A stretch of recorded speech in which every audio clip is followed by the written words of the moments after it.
Friend Reena लोकगीत YouTube channel में आप सभी का स्वागत है। मैं एक सोहर गीत गाने जा रही हूँ। अपना ढेर सारा प्यार दुलार देना प्लीज़ दोस्त। मेरे जितने भाई बहन हैं मेरे चैनल को लाइक करके सब्सक्राइब कर लेना, वीडियो फुल वॉच करना।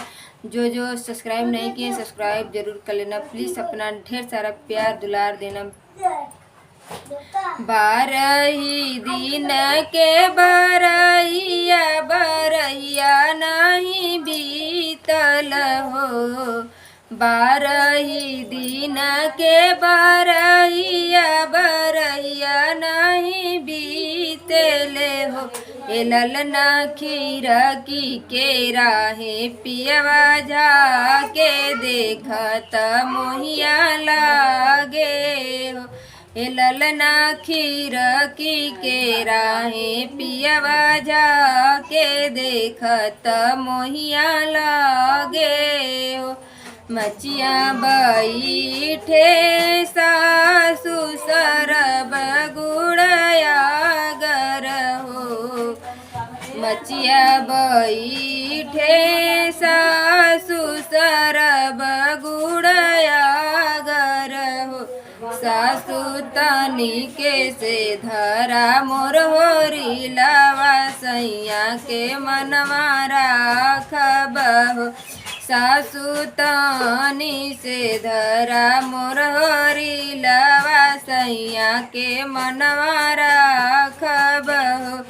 राम रसोइया तू ही गोतीन सरब गुड़या गर हो। राम रसोइया तू ही गोतीन सरब गुड़या गर हो।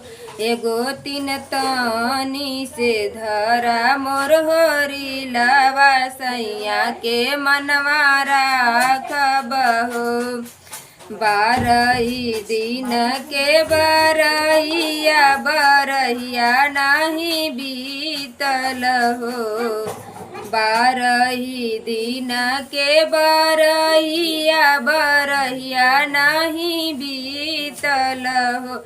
ए ललना खीरकी के राहे पियवा जाके देखत मोहिया लागे हो।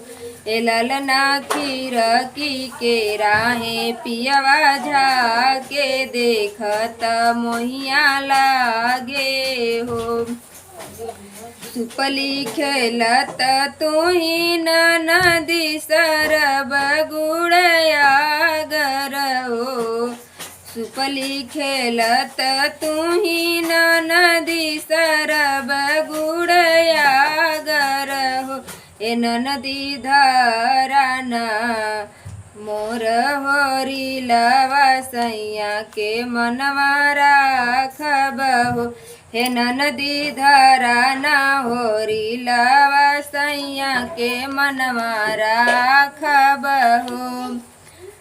घर में से भौजी धरब हम ललना खेलाइब हो। धरब ए भौजी धरब ललना खेलाइब हो।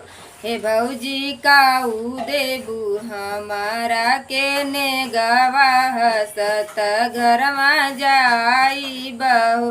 हे भौजी काऊ देबू हमारा के नेगवा हसत घरमा जाइब हो। तू ही त सखिया सहेलिया तू ही त प्यारी हो। हे ननदी लाइला तू सब गहनवा सैया के मनवा राखब हो। तू ही त सखिया सहेलिया तू ही त प्यारी हो। ए ननदो लेइला तू सब गहनवा सैया के मनवा राखब हो। 12 दिन के बरैया बरैया नहीं बीतल हो।